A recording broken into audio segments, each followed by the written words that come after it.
আজি ইয়াত আহি ভাল লাগিলে। আমি ঘোঁৰাজান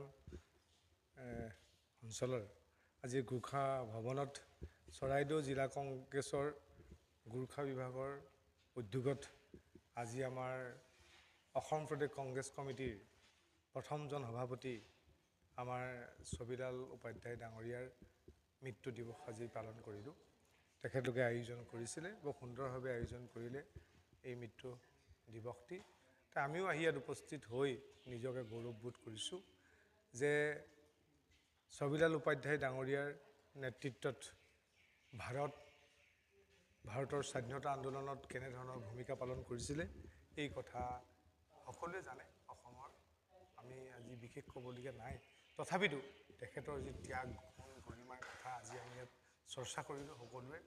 আৰু তেনে এজন ব্যক্তিৰ যে গোৰ্খা বিভাগৰ এগৰাকী বৰেণ্য ব্যক্তি ছবিলাল উপাধ্যায়ৰ যি জীৱন পৰিক্ৰমা, স্বাধীনতা সংগ্ৰামত তেখেতৰ ভূমিকা কি আছিল, এই গোটেই কথাবিলাক বিভিন্নজন লোকে ইয়াত আমাৰ চৰ্চা কৰিছে।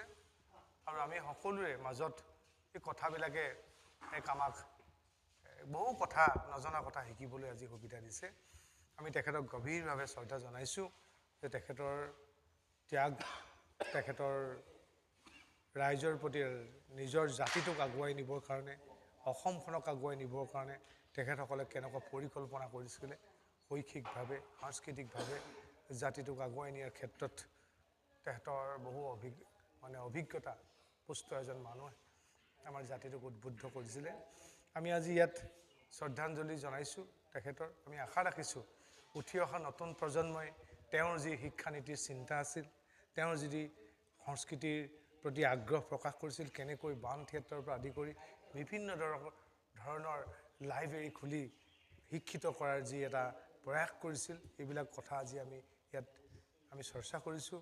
আৰু আজিও আমি অনুভৱ কৰোঁ এইবিলাক কামৰ বহুত প্ৰয়োজনীয়তা আছে। অসমখন শৈক্ষিকভাৱে আগুৱাই যোৱাৰ ক্ষেত্ৰত আমাৰ উঠি অহা নতুন প্ৰজন্মই শিক্ষা কেনেকৈ আহৰণ কৰিব লাগিব, কেনেকৈ শিক্ষিত হ'ব লাগিব, জাতিটোক কেনেকৈ আগুৱাই নিব লাগিব, নিজৰ সংস্কৃতি কেনেকৈ বজাই ৰাখিব লাগিব, এই কথাবিলাক আমি তেখেতসকলৰ পৰা শিকিছোঁ। গতিকে আমি আজি তেখেতৰ ৪৬তম মৃত্যু দিৱসত আমি গভীৰ শ্ৰদ্ধাঞ্জলি জনাইছোঁ। আৰু আমি আশা ৰাখিছোঁ তেখেত য'ৰ পৰাই আছে আমাক সকলোকে, অসমত বাস কৰা বিভিন্ন জাতি জনগোষ্ঠী সকলোকে যাতে আমাক আশীৰ্বাদ প্ৰদান কৰে আৰু আমি তেখেতলোকৰ আদৰ্শৰে যাতে আদৰ্শিত হৈ আমি যাতে অসমখনক আগুৱাই নিব পাৰোঁ, তাৰ প্ৰতি যাতে আমাক শক্তি প্ৰদান কৰে। ছাৰ, আমি জানিব বিচাৰিম যি নেকি ২০২৬ চনৰ সোণাৰী সমষ্টিত আপোনাক প্ৰাৰ্থিত্ব প্ৰদান কৰিছে বুলি আমি গম পাইছোঁ, এই বিষয়ে কিবা ক'ব? এতিয়া আমি দললৈ আবেদন পত্ৰ দাখিল কৰিছোঁ। দলে আবেদন পত্ৰ বিচাৰিছিলে, আমি দললৈ আবেদন পত্ৰ প্ৰেৰণ কৰিছোঁ, দি থৈ ছাবমিট কৰিছোঁ। গতিকে দলে সিদ্ধান্ত ল'ব যে আমি আশা কৰোঁ এজন যোগ্য ব্যক্তিক দলে নিশ্চয় প্ৰাধান্য দিব, বা দলে আমাৰ যিটো টিকট বুলি কোৱা হয়, দলে সেই অনুমতি প্ৰদান কৰিব। আমি আশাৰে বাট চাই আছোঁ আৰু প্ৰস্তুতি চলাই আছোঁ যাতে আমি সোণাৰী সমষ্টিত আমাৰ ইলেকশ্যন কমিশ্যনে ইলেকশ্যন ঘোষণা কৰাৰ লগে লগে আমি যাতে সেই কামবিলাকত অৱতীৰ্ণ হৈ সোণাৰী সমষ্টিত যাতে কংগ্ৰেছ দলে এইবাৰ হাঁহি মাৰিব, এই কথা নিশ্চিত কৰিবৰ কাৰণে আমি ইতিমধ্যে লাগি গৈছোঁ। ভোটাধিকাৰীৰ নাম কৰ্তন কৰিছে বুলি গম পাইছোঁ, এই বিষয়ে কিবা ক'ব? এতিয়া আমি দেখিছোঁ যে এই বিজেপি চৰকাৰখন অহাৰ পাছতেই যি গণতন্ত্ৰত কেনেকৈ আঘাত কৰিব লাগে, সংবিধানখন কেনেকৈ নৎসাত কৰিব লাগে, এই কথাবিলাকত তেখেতলোক লাগি আছে। গণতন্ত্ৰত এনেকুৱা শুনিছিলোঁ জানো ভোট চুৰ হ'ব লাগে, সংবিধানে তেনেকুৱা পৰিকল্পনা কৰি থৈছে জানো?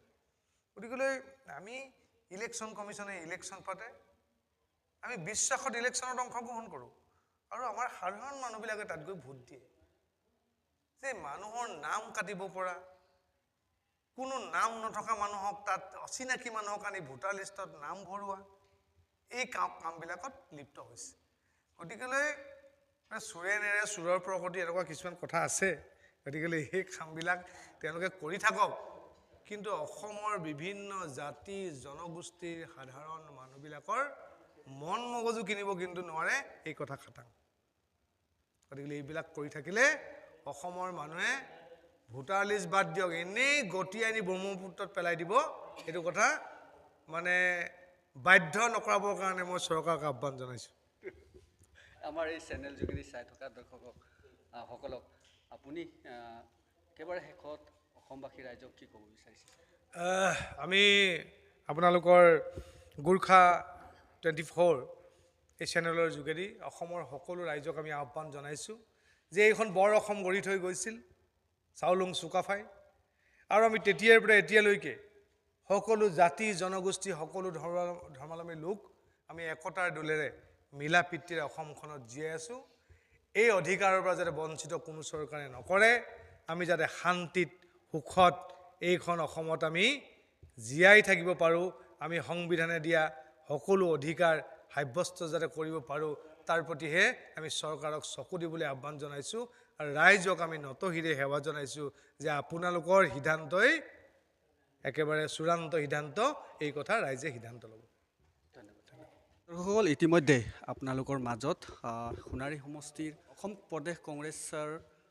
প্ৰদেশ কংগ্ৰেছ সভাপতি চৰাইদেউ জিলাৰ উৎপল গগৈ ডাঙৰীয়াক আপোনালোকৰ মাজত এই ভিডিঅ'ৰ পৰা মই বিচাৰিছোঁ পৰৱৰ্তী সময়ত পুনৰ লগ